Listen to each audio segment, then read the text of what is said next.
Alright, welcome to the next lesson in the next gen garage setup tutorial. And today we're going to be talking about camber and toe. And since these kind of work together with each other, we're going to basically tie both sides together. So we're going to talk about both left rear and right rear. Now, like camber in the front, this affects how much of the angle of the tire relates to looking at the tire from the rear on. When the tops tilt towards the car, it's known as negative camber. When they tilt away from the car, it's known as positive camber.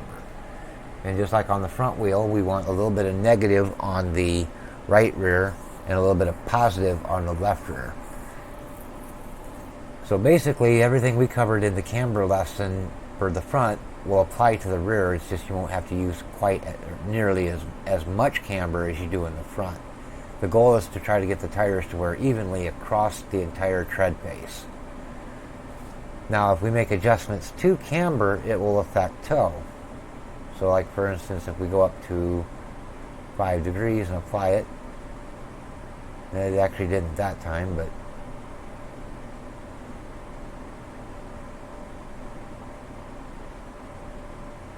in most cases it usually will. So we'll cancel that adjustment. So basically what we want to do with camber is kind of work with the angle and then adjust it based on our tire wear and tire temperatures. And usually you want to run about 15 or 20 laps between adjustments so that you can really see what the tire is doing. Now we're going to look at toe. And what we're going to do is, it doesn't look like it's going to let us adjust it much. Well, actually we could go down. Now on this car it looks like it's going to not make the change until you hit apply. So we're going to set that to 0, which on this car looks like that's the most we can run, or the least we can run anyway, on the right rear. And it will actually let us run a little bit of negative, or a little bit of toe out in the back. Let's see if it'll let us go to 2. And 2 is no bueno. Now, generally, you don't want to use toe in or toe out on the back. You usually want to use toe in. So what we'll do is we'll try it with 0 toe and see how it drives.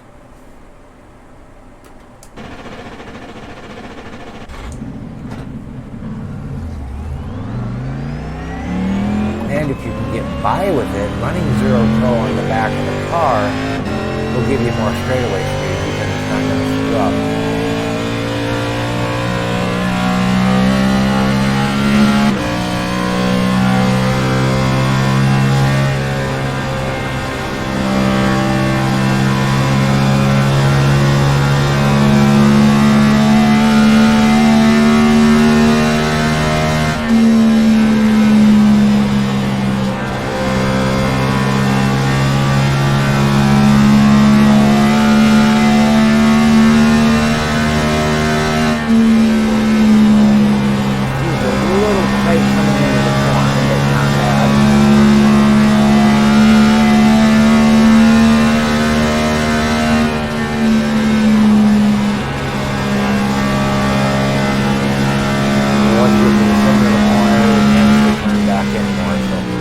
That gives us an idea what 0 toe gives us. So what we're going to do is we're going to stop the car, get out, go back into the garage, and we're going to set the maximum amount of toe in that we can have. And see what it does to the handle of the car. So come down here, and we're going to leave all that.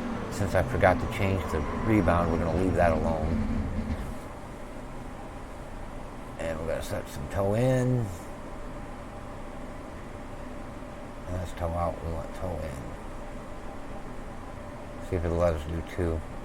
And it will not. So it doesn't let us do much toe at all. It looks like the most we're going to be able to run is 1/32 of an inch, at least on the right rear. So we'll take it out and see what it does.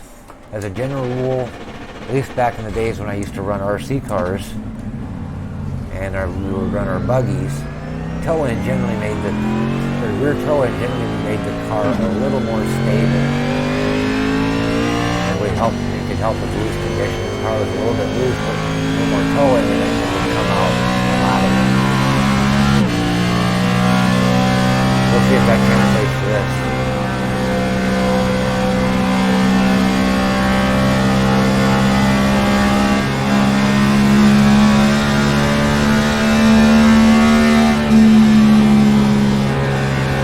The car does feel a little better in the corner.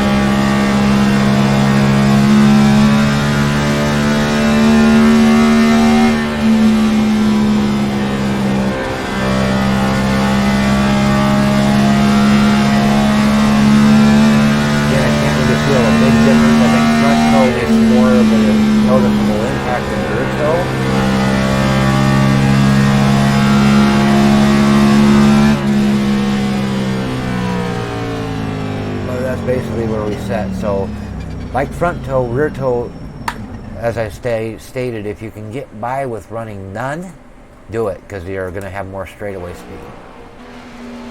Whoop. I hate when that, in this mouse I got this works exactly that. So go back to our settings here.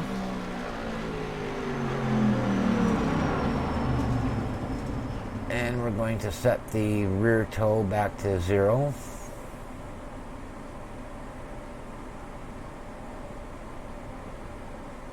Oh, that went more in there.